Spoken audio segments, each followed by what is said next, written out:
Vocês estão vendo a minha tela? Sim. A minha tela, vocês estão vendo? Sim. Tá. Sim. Perfeito, então, meninos.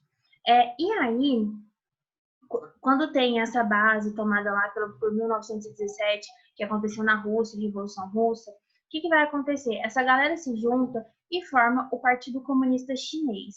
A partir daí, eu tenho uma revolução comunista na China acontecendo anos posteriores, liderado por um cara muito interessante chamado de Mao Tse-tung. A partir daí, eu vou ter uma guerra, né? Uma guerra travada, tanto por quem apoiava o Mao Tse-tung e pelos seus opositores liderados pelo Kai-shek.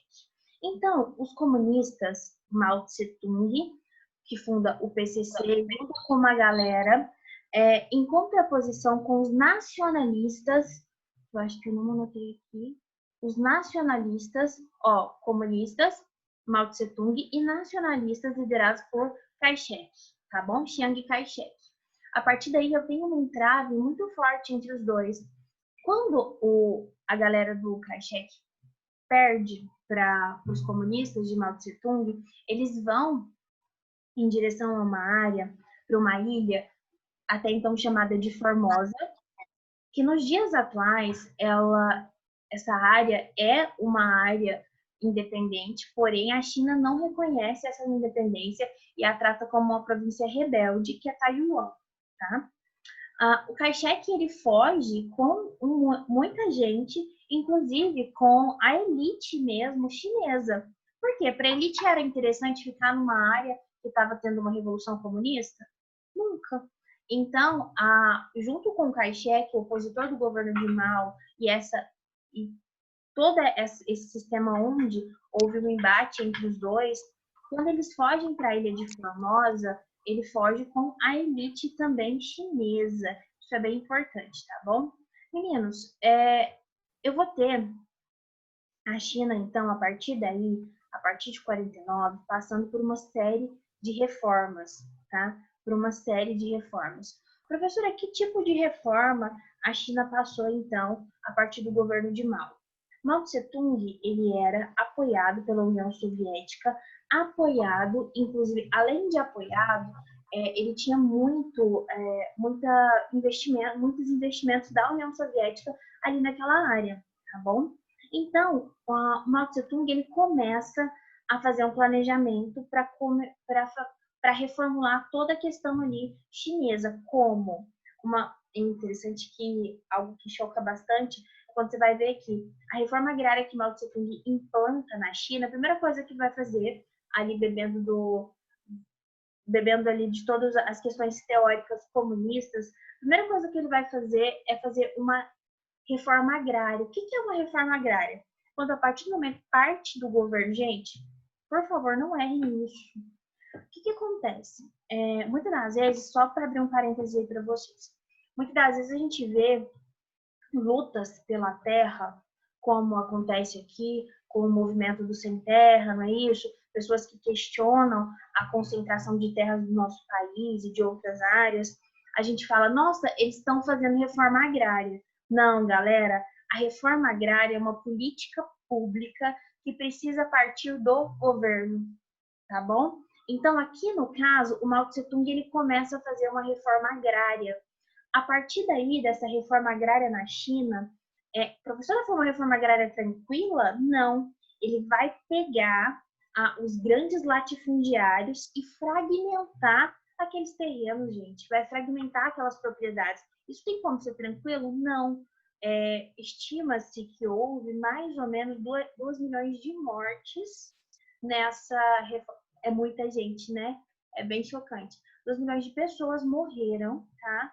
Nessa reforma agrária chinesa, nessa divisão aí de terras da China, feita pelo governo de Mao.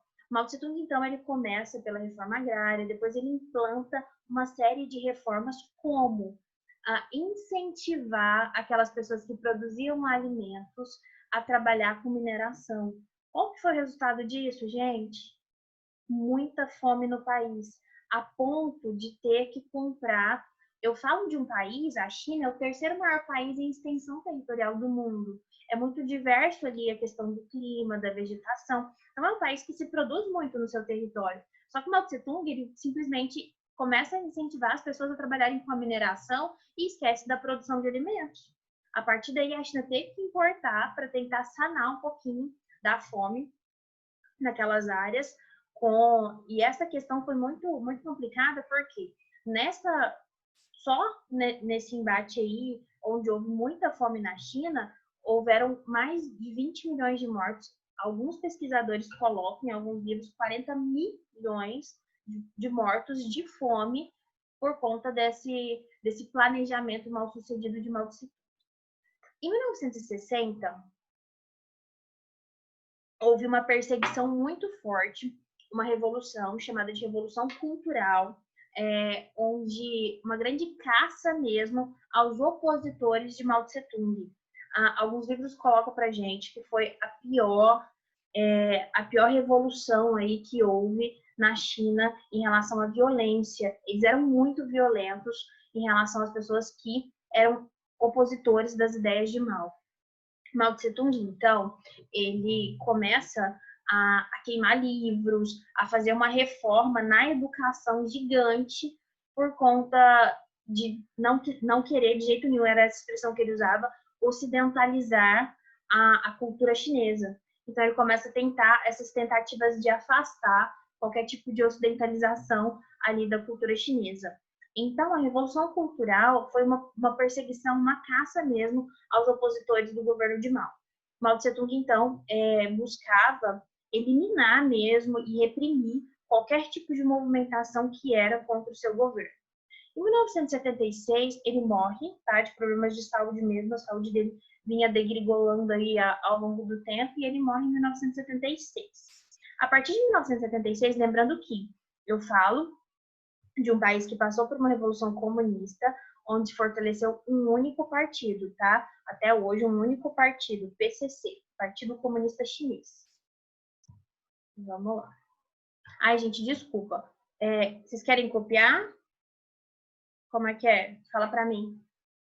Eu tirei print. Chay, eu já tô copiando, né? Mas eu tirei foto. Se você quiser passar, pode passar. Pode passar? Como é que pode passar?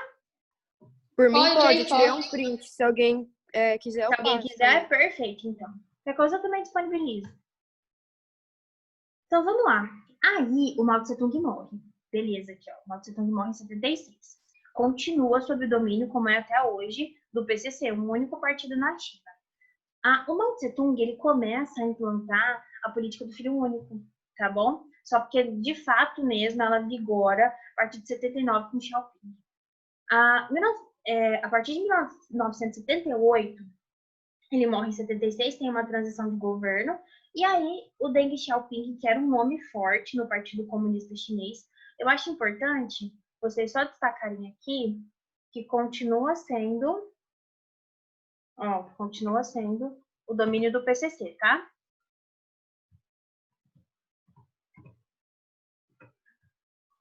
Ó, um único partido.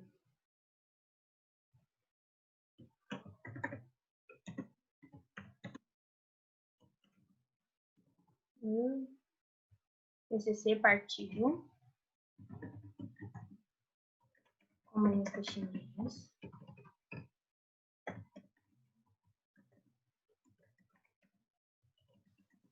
Ô, Chay.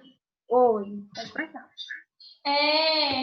Você já pulou para outro slide ou está no mesmo? Eu pulei, você quer que volta? Não, é porque o meu continua no mesmo. Entendi. O meu também. Meu também. Beleza. Vi aqui o que aconteceu. Aí eu achei que o meu tinha travado para mim. Agora foi. Foi. Então tá, Foi. gente. Em 1978, então, quem toma ali o partido é o Deng Xiaoping, que começa a governar o país.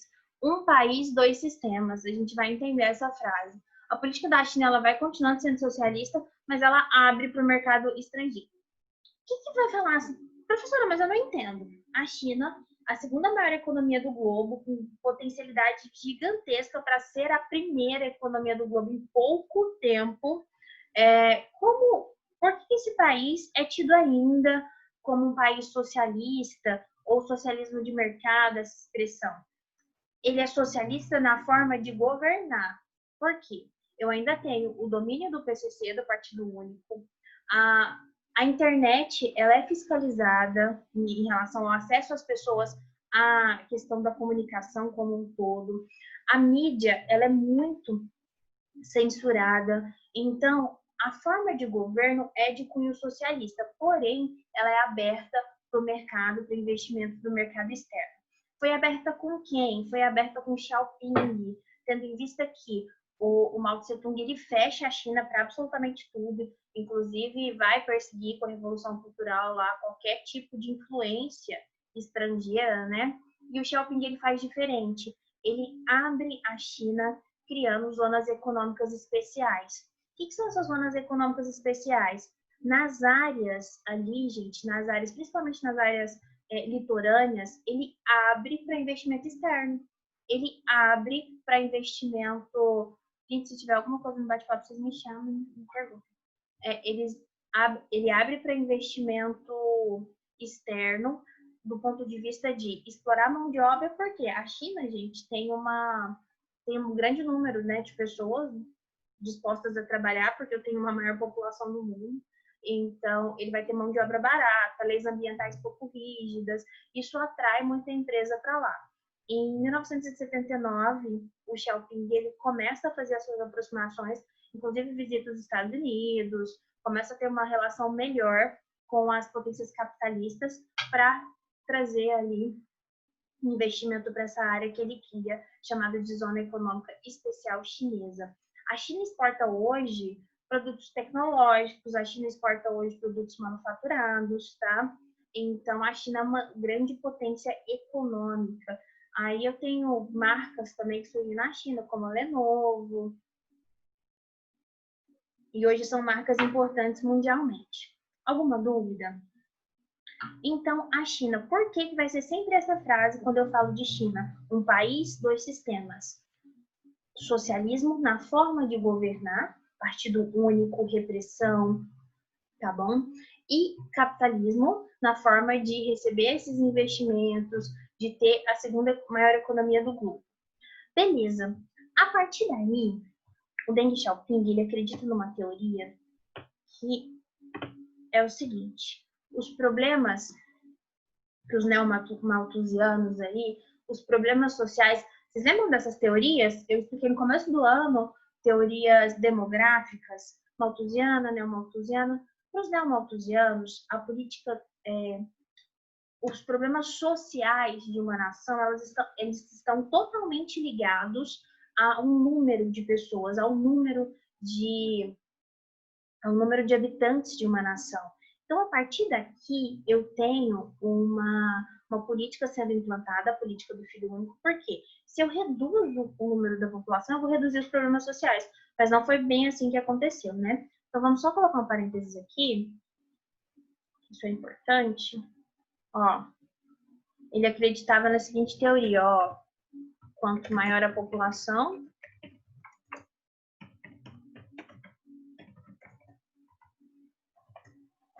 maiores problemas sociais. Hoje a gente sabe que isso é bem equivocado porque, tendo em vista que os Estados Unidos têm uma grande população, né? Então, vamos lá. Quanto maior a população, maiores os problemas sociais. Então, por isso que implanta a política do filho único. Professora, não foi pensada por ele, né? No governo, ali no final do governo do Mao Tse-tung, ele já estava pensando nesse controle de natalidade, mas foi efetivo, feito como plano governamental aí a partir do Deng Xiaoping. No que consistia a política do filho único? Primeiramente, os casais deveriam ter um único filho. Professora, mas eu não entendo o porquê da quantidade de pessoas na China. Fato, China era um país totalmente rural. Nas áreas rurais, qual que é a tendência? Ter mais filhos. Além de ter mais filhos, eu tenho toda uma questão patriarcal também da China. Os casais tentavam ter filhos até ter um filho, o homem, né? Totalmente ultrapassada essa visão. E isso fez com que acontecesse uma superpopulação, criasse uma megapopulação. Galera, então, esses traços de ruralidade, junto com essa concepção, fez com que a China constituísse uma população muito grande, inclusive a maior do mundo. E a partir da política do filho único, o objetivo era diminuir, reduzir o número de crianças, o número de filhos ali por casais. Como é que funcionou? Porque hoje ela passou por reformulações. A política do filho único, quando ela vem vigorando como um controle de governo, de Estado, cada casal poderia ter um filho. Exceções, galera. Área rural. Qual que é a exceção da área rural? Se na primeira tentativa nascesse uma menina, aí eles poderiam tentar o segundo filho, tá bom? Essa era uma exceção, a área rural. Quem já viu aí Onde Está a Segunda? É legal. Fala mais ou menos sobre isso, né? De controle de natalidade. Vai falar também sobre esse patriarcado aí. E aí, meninos, a política do filho único, ela, depois de 3 décadas aí vigorando, ela começa a impactar a pirâmide demográfica da China. Professora, como? Começa a reduzir o número de mão de obra. A redução da mão de obra da população economicamente ativa na China é interessante? Nunca. Se eu falo de um país onde há uma exploração, uma superexploração desse exército de reserva, dessa mão de obra barata, lógico que não é interessante reduzir a população economicamente ativa. Então, em 2015, a política do filho único passa por reformulação. Qual foi essa reformulação? Que mesmo nas áreas urbanas, se o casal é filho único, eles têm direito de ter 2 filhos. Professora, mas antes dessa reformulação, se um casal vai contrariar essa política do filho único, o que aconteceria com eles? Primeiro, eles vão pagar multa pelo filho extra. Nossa, que dó, né? Isso já é um peso, o filho extra. Eles vão pagar multa por esse filho extra. Falando de sociedade chinesa, eles sofrem um preconceito muito grande. Eu vi até algumas reportagens sobre isso, em relação a uma desobediência, como se fosse uma desobediência civil ao governo. Entendeu? Então, o que eles vão sofrer? Além de todas essas sanções, a questão social, o governo também não se responsabiliza por absolutamente nada desse filho extra. Ou seja, saúde, educação, nada do tipo, tá bom? Então, a política do filho único, ela é uma política de repressão mesmo, para tentar conter a natalidade. Alguma dúvida? Não. Não, sempre tem uma pergunta que eu vou fazer. Gente, e se for gêmeos? Gente, gêmeos também é uma exceção, né? Tá bom? Gravidez gemelar é Verdade. Gravidez... Aí se a pessoa que queria ter 2 filhos, deu por sorte. Gravidez gemelar é uma exceção. Pro, tem outra questão também que me perguntam bastante em relação a essa questão do patriarcado, de sempre tentar ter um menino. Primeiro, essa questão de tentar ter um menino na China, também na Índia, essa mesma visão, é o seguinte, porque acreditam-se que a menina, ela vai embora com a família do esposo e vai abandonar os pais. Por isso que o homem ali, nessa visão chinesa, ele ficaria e tomaria conta dos negócios da família, da fazenda e tudo mais. Por isso que essa questão do patriarcalismo ali na China. A China, quando instaurou a política do filho único, era permitido fazer o exame de sexagem fetal. Podia saber o sexo do bebê. Hoje, desde há muito tempo, depois de alguns anos da política do filho único e de observarem que o número de abortos era gigantesco, quando descobria que era uma menina, proibiram exames de sexagem fetal. Orfanatos, 90% são meninas, tá? Então, o número de abandono, de aborto, de meninas é gigante, tá? É gigantesco mesmo, assustador. Então, não pode fazer exame de sexagem fetal por conta disso. E também o número de abortos é muito grande por conta da questão desse patriarcalismo, de toda essa forma ultrapassada. Hoje há muitas campanhas na China para que isso não seja considerado e tudo, mas infelizmente ainda tem muito. Pode passar? Eu destaquei aí embaixo ZEs, Zonas Econômicas Especiais, que são as áreas, só colocar o que é aqui para vocês, são as áreas criadas por esse cara, pelo Deng Xiaoping, para receber investimentos externos.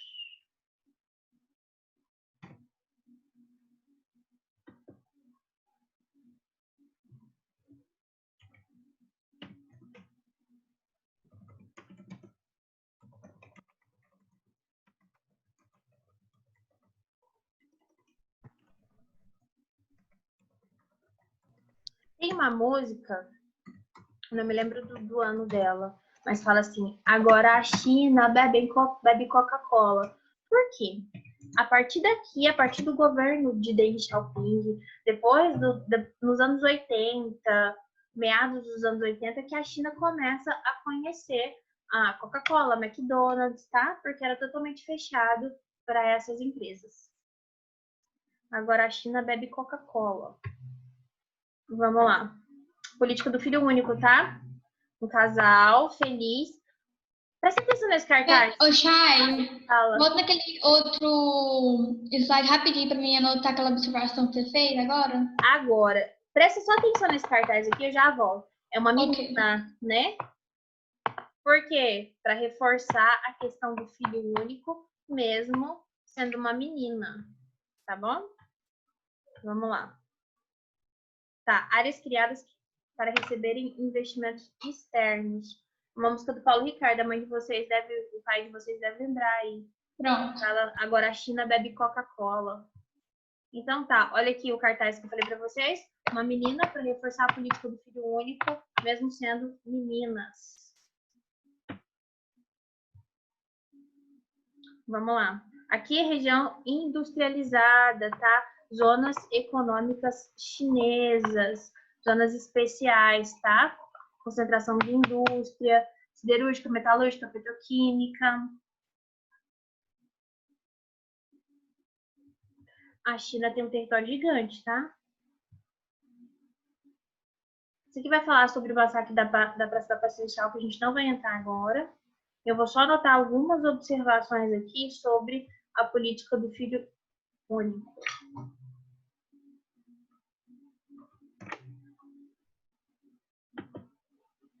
Então, sobre essas exceções, sobre essas questões da política do filho único, que é o objetivo.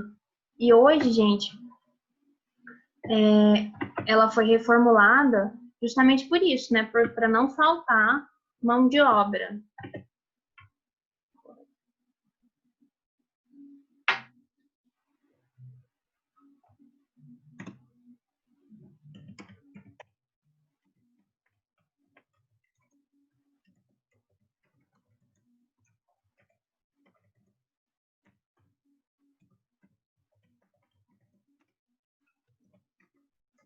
Por que eu vou colocar que é baseada nos neomalthusianos? Porque é aquele conceito que eu falei para vocês lá, que os problemas sociais, eles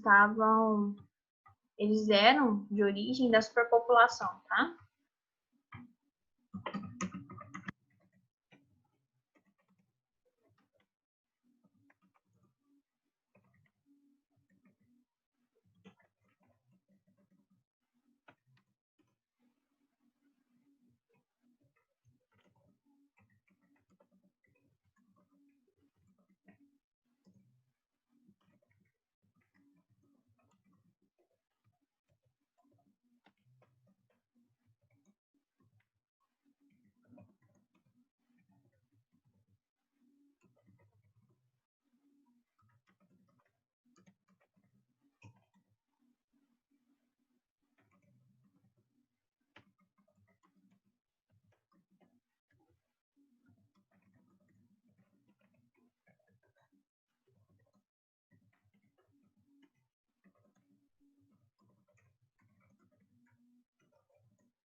Beleza? Isso aí foi o que eu falei para vocês.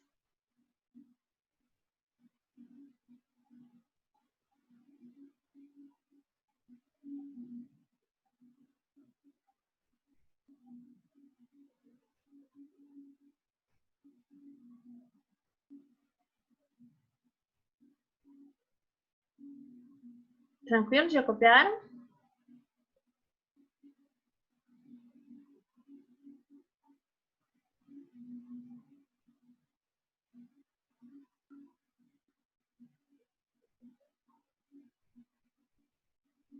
Vamos lá. Opa!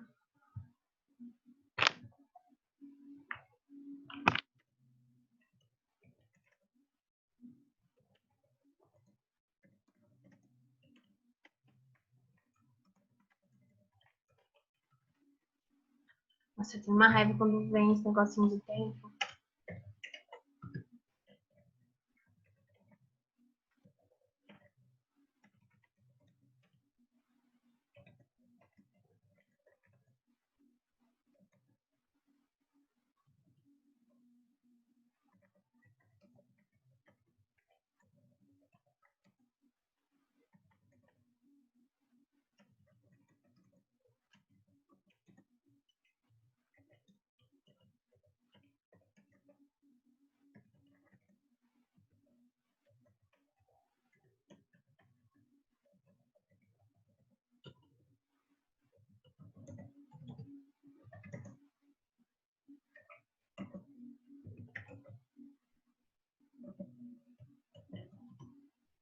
Gente, alguns hábitos alimentares chineses, eles são baseados naquela parte que eu contei para vocês, onde houve, tipo, 20 a 40 milhões, alguns livros trazem 40 milhões de mortos de fome mesmo na China, tá?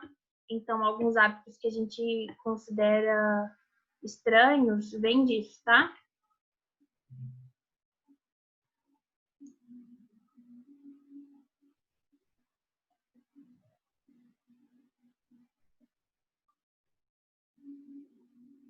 Pode passar? Pode. Tá. Vamos lá, então. O que acontece? Infelizmente, infelizmente, esse governo repressor, ele vai perdurar aí. Hoje a gente tem o Xi Jinping, que também bebe ali na fonte do PCC, Partido Comunista Chinês, e governa da mesma forma, como eu expliquei para vocês, né? Com uma repressão e tudo mais. Em 1989, houve um questionamento até de universitários, de estudantes, um desejo mesmo para a reformulação dessa política. Pode falar. Não foi no outro slide, se você tiver. Tá, não passou, né? Esse aqui do massacre? Não, agora foi. Agora passou. Ótimo. E aí, eu tive, gente, um episódio chamado de Massacre da Praça da Paz Celestial, tá? Em Pequim, estudantes, eles vão para a rua para questionar essas questões econômicas, sociais, e aí eles foram intensamente reprimidos pelo governo chinês, de forma muito violenta, tá? Em 1989, vou esperar vocês anotarem poder passar. E aí tem essa icônica imagem do massacre da Praça da Paz Celestial. Essa imagem aqui. Vocês já viram ali alguma coisa? Um estudante sozinho na frente dos canhões. Olha isso. Curiosamente, ele nunca foi encontrado, tá? Depois. Isso é bem, bem chocante, né? Vamos lá, então. Oi, Ju. Slide, né? Você quer que eu volte nesse aqui? Para tirar print. Tá, pode tirar, por favor. Gente, eu tenho achado as aulas, eu não sei se vocês têm sentido isso, as aulas online muito mais dinâmicas, né? Porque eu consigo passar muito mais conteúdo por conta disso. Vocês tiram print, eu não tenho aquele tempo de passar no quadro e depois explicar. Então, tem sido bem mais dinâmico. A gente consegue fazer mais, a gente consegue aprofundar bem mais aí nos destaques. Só que é para quem quer, né, Chay? Porque tem muita gente que não participa. E tem que ter comprometimento, né, Malu? Não adianta, porque tem que ter. Não, tudo que é online a gente tem que ter. Eu vejo isso quando eu tenho cursos na loja, quando é online eu falo, meu Deus, Bora focar, porque precisa de ter um foco maior ainda. Então tá, galera. Ó, vou passar para algumas curiosidades da China. Segunda maior potência econômica mundial, maior população do mundo, tá? Rios Yangtze e a Roma. E, gente, esses rios aqui, eles são importantes, né? Extremamente importantes para a China. Deserto do Gobi, o Tibete. Isso aqui, eu quero falar um pouquinho sobre o Tibete, que é um conflito separatista chinês, tá? Por quê? Os tibetanos, eles... Lembra que a China ela tem como religião o shintoísmo e o taoísmo. E os tibetanos, eles são budistas, não é isso? A partir do momento que eu tenho aquela região adepta do budismo, e essa região, ela nasce rios importantes, tá? Por isso que não tem, o Tibete até hoje não teve autonomia. Professora, mas e o Dalai Lama? Gente, Dalai Lama não é uma pessoa, tá? Dalai Lama é um cargo, é como se fosse um líder. Ele é refugiado numa cidade indiana chamada Dharamsala, do quanto a Índia apoia, né, a autonomia tibetana, enquanto a China não concede autonomia para o Tibete de jeito nenhum. Então, o Tibete é um conflito separatista, a gente vai parar nele, porque é importante, tá? Conflito separatista.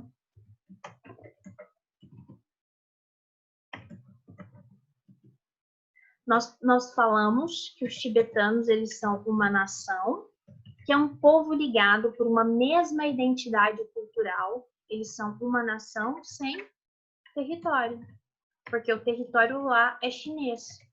Então, o conflito é tão forte e o desejo de autonomia do Tibete é tão forte também, que fez com que até o seu principal líder, o Dalai Lama, se refugiasse na cidade indiana de Dharamsala. Os tibetanos, eles têm como cultura o budismo, tá? O budismo tibetano. Então, o Tibete, ele é muito diferente da Índia como um todo. Eu vou ter na Índia, deixa eu ver aqui.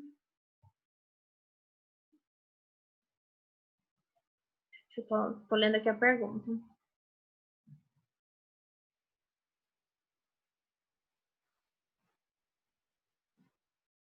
Ó, então, Maria Luísa, o que acontece? Eles são, é igual eu tô te falando, é um país dois sistemas. Eles governam de uma forma muito repressora, porém, eles são abertos para investimentos de capital externo, ali nas indústrias e tudo mais. Então, é uma contradição. Eu falo um país, dois sistemas, porque um sistema na forma de governar, de repressão e tudo mais, e muito aberto para a questão do investimento externo, da influência do Ocidente aí, né? Meninos, alguma dúvida? Para mim ficou bem claro sobre a China, não é tão difícil assim, não. Sim, alguém me perguntou aqui sobre Dalai Lama. Dalai Lama é um cargo, tá? Então, por isso que às vezes eu vou falar no plural, os Dalai Lamas. Beleza? Então tá. Gente, alguma dúvida? Para mim ficou bem tranquilo. Tranquilo, né? Aí na próxima aula eu continuo falando de Tibete para vocês, desse conflito separatista, e a gente vai falar de Hong Kong, vamos falar também de megacidades na China, e a gente fecha a China, tá bom? Muitíssimo obrigada. Tá bom. Dúvidas não, né? Beleza, então. Não. Obrigadão, já deu nossa hora aqui. Valeu, valeu, valeu demais. Qualquer coisa pode me procurar lá no Insta, tá? Beijo. Tá bom, beijo. Tchau. Tchau, Chayane. Tchau, tchau. Obrigada. Tchau. Obrigada.